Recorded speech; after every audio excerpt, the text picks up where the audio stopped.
Bruce, it's okay. Car's around the front. Come on, Brucey, look at me. It's nothing to be ashamed of. Between you and me, I think your father was scared too. Hey, why don't we stop for ice cream on the way home?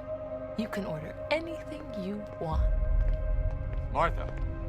Hey, what is up guys? My name is Slikk. I'm back again with another video, and this video that you're about to watch is actually one that I was just scripting. I was planning on having scripted all along after I watched the full gameplay of Batman Arkham VR, but I decided to, scrap that, get rid of that, and instead I'm just going to sort of talk to you guys in a chilled, conversational tone and way, and just sort of talk about what went on with Batman Arkham VR. I'm going to begin with a story synopsis. The game's going to take about 40 minutes to an hour to play through, so I'm going to summarize that in case you don't know or not up to speed. I can understand if some of you don't want to watch simply because you want to watch a gameplay for yourself for the first time.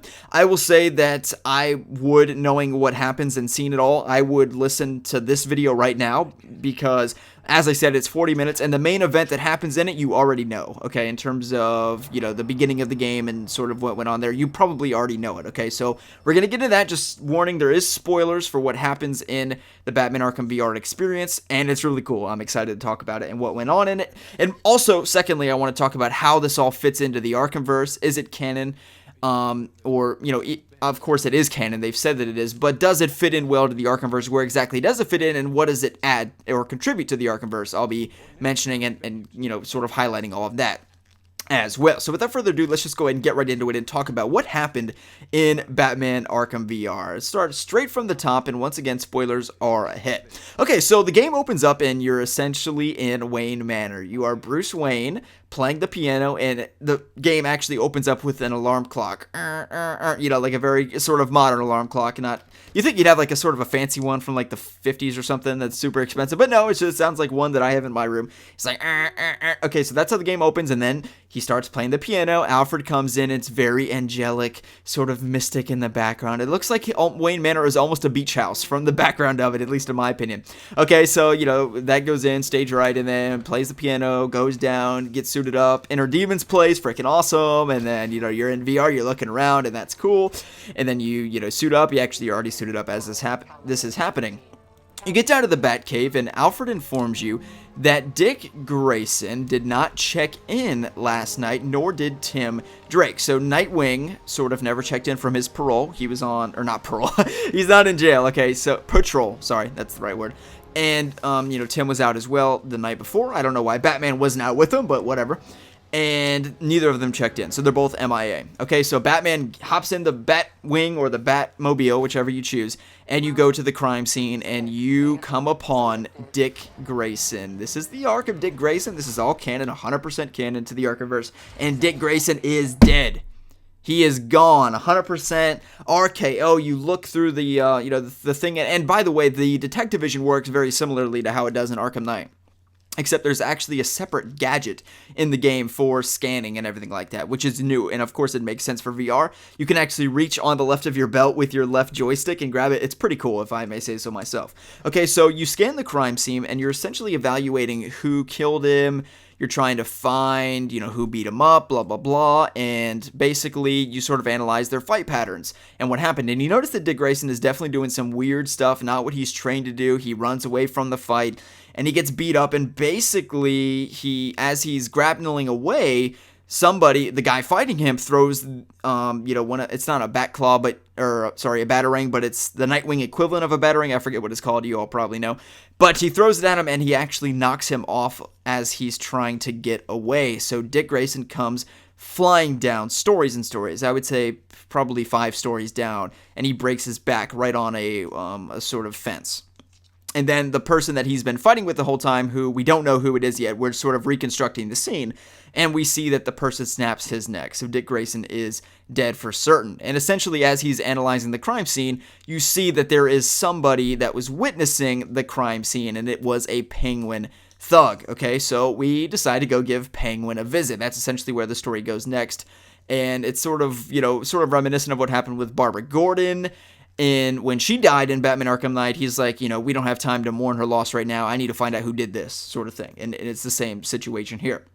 So he goes to Iceberg Lounge, which is actually in a skyscraper in Arkham Knight. So it's pretty weird, but they actually use the Arkham Knight map in this game.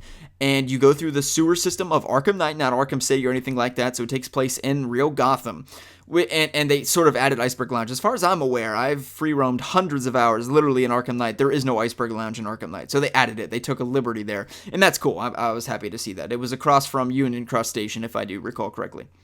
Or, whatever the train station is in, I think that's Union Cross, I think that's in London. But anyway, the train station in Gotham, you know what I'm talking about. Okay, so you go to Iceberg Lounge and you basically get Penguin and you interrogate him, you hold him upside down, and this is one of those moments where, not to inflict my true opinion, I know I'm summarizing right now, I should be, but basically he hangs him upside down, and this is one of those moments where, like, I wish you could interrogate him, I wish you could punch him and, try to get information out of him, get him to talk, and you could choose how much to punch him, how not to, sort of like a Telltale game, in the Telltale episode 1 where you're doing that, but in VR, right? So you actually move your fist and punch Oswald Cobblepot, and you actually, hung him up by his feet, upside down, and were interrogating, and you actually reach for your back claw and did it, but instead the game does all that for you, which I think is the fun parts, right? And when there's other thugs, you don't get to beat them up in that scene. I think that would have been, really the coolest part for me. But anyway, so you try to extract information out of him. He doesn't really know anything. Long story short, you essentially find Tim Drake, okay, in this sewer system of, again, in the Arkham Knight map, in the real Gotham, not Arkham Asylum or anything like that, okay? And you go up to Tim Drake, and you find him locked up in this cage. I know I'm sort of skipping around here. You do a little bit of detective work. That's what a lot of the gameplay of the game is. But, so you go to this morgue, and you find out where Tim Drake is. You go to Tim Drake's location. You see him locked in a cage. You free him out of the cage, and Killer Croc is around the area, and essentially what happens as you're freeing Tim Drake is Killer Croc hops out of the water, grabs Tim Drake, slams his head into the cage, and it's presumed that he's killed. So, at this point, Dick Grayson is dead, Tim Drake is dead, and we're really tripping, okay? So things start going black at this point, and then as we are trying to get out of, that situation where Tim Drake just died or was sort of taken by Killer Croc, we're now riding an elevator down through Arkham Asylum, and that very classic Arkham Asylum intercom music starts coming on.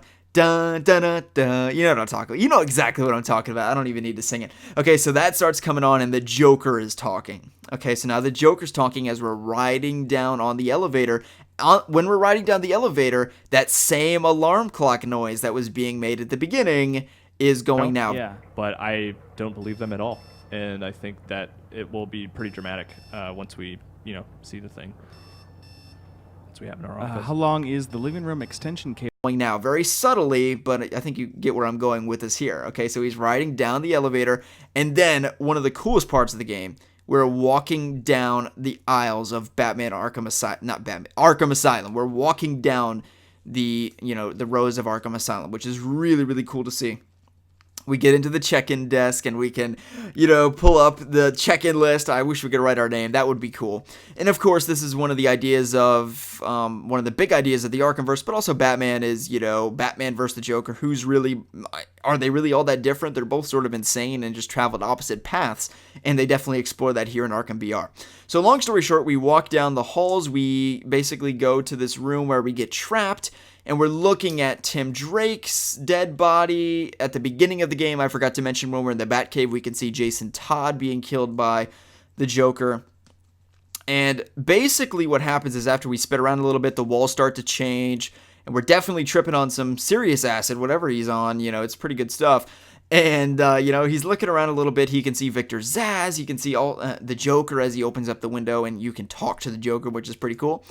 And then you spin around a little bit more, and then you see Dick Grayson as Nightwing, and you realize who the killer of Nightwing is. And it indeed is Batman. Batman killed Nightwing. And of course, this is all along the insinuation that the Joker is already dead. This game takes place between Batman Arkham City and Batman Arkham Knight. Okay, so the Joker is dead. The way that we hear the Joker as we're coming down the elevator, I should have specified this earlier, is because we are dreaming. We are hallucinating. Okay, so we come down, and the alarm clock's going off, and the Joker's talking, and So remember, in Arkham Knight, he's cured of his illness. He's cured of his, basically illness that has part of the Joker blood in him, which sort of turns him into the Joker in a sort of mad cow disease-esque situation that he's got going on here.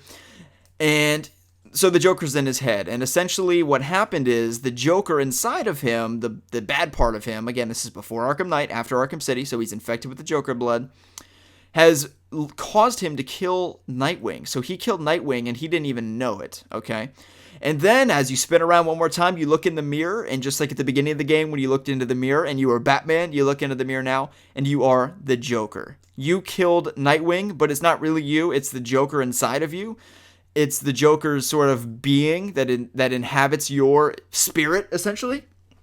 And the game cuts to black, that's it, and you killed Nightwing.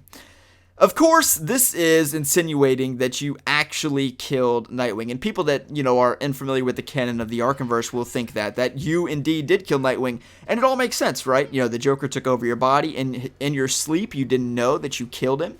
But it has a very Inception-esque sort of ending, such that as you're riding down the elevator into Arkham Asylum, you hear the sounds of the alarm clock, the very sounds that you hear at the beginning of the game. Essentially, what I'm getting at here is this entire DLC, or game, whatever you want to call it, is one big, massive, humongous dream. Everything is a dream. The very beginning, when Alfred is coming in, it's sort of angelic in the background, like...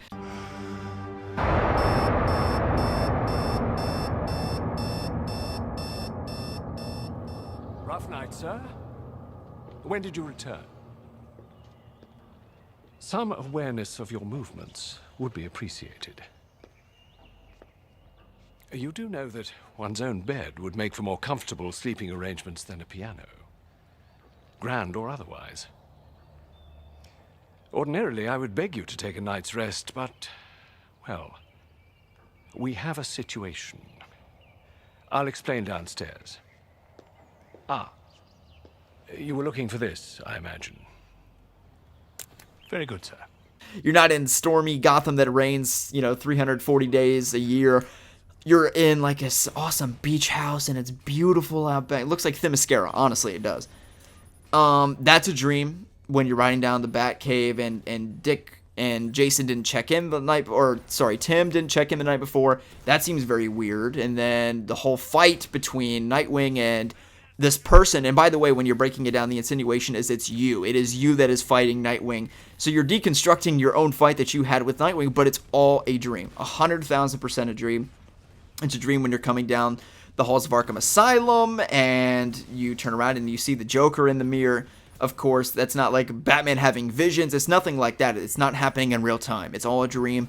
And the insinuation of that is the alarm clock as the game opens up and pretty much as the game ends when you are coming into Arkham Asylum and you hear that, of the alarm clock waking him up. So Bruce Wayne's having a really bad dream, and that is basically Batman Arkham VR. Again, some audiences that don't know the Arkham continuity will think that is the case, but we know, being Arkham fans, that it would not make sense in the continuity such that this game takes place before Batman Arkham Knight. So the Joker's dead, but Dick Grayson and Tim Drake are alive. They, are around for Batman Arkham Knight. So it is a dream. Batman doesn't kill Nightwing. Tim Drake doesn't get eaten by Killer Croc, okay?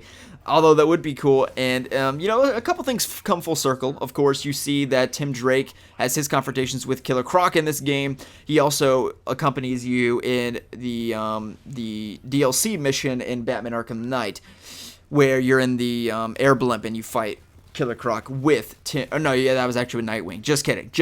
Take that out. Okay, forget I said that. But there are a few things that this does contribute to the Arkhamverse. That being is that we can probably consider that this dream or this, sort of experience that we just had, that Bruce Wayne that has this nightmare is the reason that Tim Drake and Nightwing, he distances them so far. He doesn't let them really, Tim Drake, of course, the whole game, he's in Panessa Studios, he's like, come on, man, I want to fight, I want to get in there, and he just won't let him. And then Nightwing, he's like, just look at these, Penguin, cars, and we're just going to take down these guns. But all the while, Scarecrow is threatening to basically nuke the entire eastern seaboard of the United States with, a fear toxin, and he wants to do that all by himself. The reason being is that he has this vision, he has this nightmare where Tim Drake, I mean, this is like the all hell of hells for, Batman. Not only is one of the Robins dead again after Tim Drake died, or after Jason Todd died, but Tim Drake is dead, and now Dick Grayson is dead. So basically, all 3 of his Robins are gone at this point in his dream. And this just horrifies him so much to the point that he doesn't let Tim Drake or Nightwing do anything in the events of Batman Arkham Knight. And maybe, that has nothing to do with this DLC, and he wouldn't otherwise because of what happened at the end of Arkham City, and he killed the Joker, and it's sort of traumatizing for him. And after what happened to Jason, that all, that can make sense. But also another thing, if we were to consider this canon, which indeed it is, really, because it's a dream anyway, right? The whole thing is a dream. So, anything's canon if it's a dream. Just say, oh, yeah, you dreamed it. So, with that all happening, I will say this. The story was really cool for this game. I feel like they could have went into it a little bit longer. I forgot to mention at the very beginning of the game, the first 2 minutes, you actually get to be in Crime Alley as 8-year-old Bruce Wayne. I think he's actually 9 in the Arkhamverse. Same shit, whatever. Okay, so when he's really young, you get to see his parents gunned down, and Joe Chill gets right up in your face and sort of like, this is what happens when you try to be the hero, which is really cool. It was cool. I will say, I would have wished they expanded it further. It would be cool if the game began at the very beginning of the game, and we are in that theater. We are in Monarch Theater, okay? And then, we reach over to our mom right next to us in VR form, right up in our face. And we're like, I'm scared, blah, blah, blah. And then you leave, and then you go into the back alley, and you're talking, and, that's a whole 10-minute sequence, right? And you're actually on the streets of Gotham, and you look around, and you see everything. That would have been really cool as 8-year-old Bruce Wayne, 9-year-old Bruce Wayne. Instead, it's really condensed to just before they get shot, like a second before. And by the way, there are continuity issues when they do get shot. The biggest of which being in Arkham Asylum and Batman Arkham City, their death is portrayed as one of which they fall on top of one another in a very sort of romantic kind of way. In this game, they're shot 6 feet apart, okay? So that's an issue in and of itself, and there definitely is some continuity issues in here, but large in part such that the game is a dream. You could just, again, it's a dream. You can say anything. You can just say, well, in his dream, he's not remembering it right, or whatever. But you're definitely getting into dreamception, such that the very beginning of the game is a dream or sort of a flashback, but the flashback's occurring within a dream because Nightwing's not actually dead. Nobody actually killed him. You didn't actually kill him. Tim Drake isn't actually dead, and you never see him wake up or anything like that. But it is Batman's worst fear, and it was explored so much in Arkham Knight, I'm surprised they came back to it, but it does make a lot of sense. And that worst fear is turning into the Joker. And at the very end of this game, before it cuts to black, the very last frame that you see is that exactly happening, turning into the Joker. And I do love how it's full circle such that the game opens up in a sort of very, I think artistic way and a very pointed, intentional way as 8-year-old Bruce Wayne, as a very young Bruce Wayne before he's Batman, and then the game ends as the Joker, where you are looking in the mirror and you are Bruce Wayne, but you're looking at the Joker, not Bruce Wayne. You are the Joker, basically, for all intensive purposes in a sort of metaphorical way. And I think that that's a really, brilliant. It might not have been intentional, it might have been on accident, but either way, it's pretty smart. The idea, it has its own commentary on, sort of socialization and how we how we get to where we are today.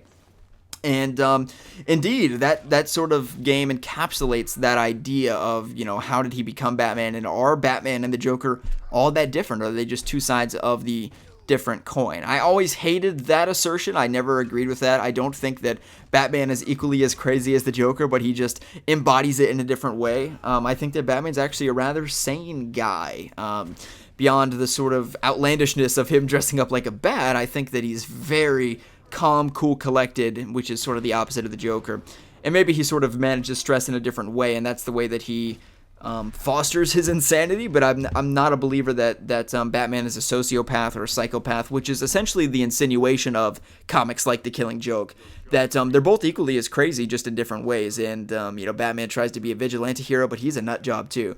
And again, I don't agree with that, but that's definitely what Arkham VR is putting forth on the table as well, which is a really interesting idea.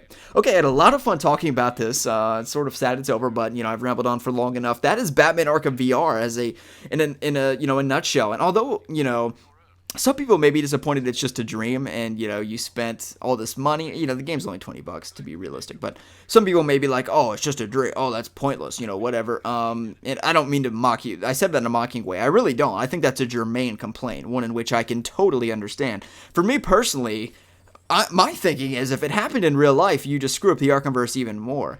And that leads you to believe that, you know, it explains everything, that all the continuity issues that happen within the game, where you basically have Iceberg Lounge, and it's just randomly on the skyscraper in Gotham. It's like, whoa, that's not there. That doesn't even exist. I mean, maybe it closes down before Arkham Knight comes out.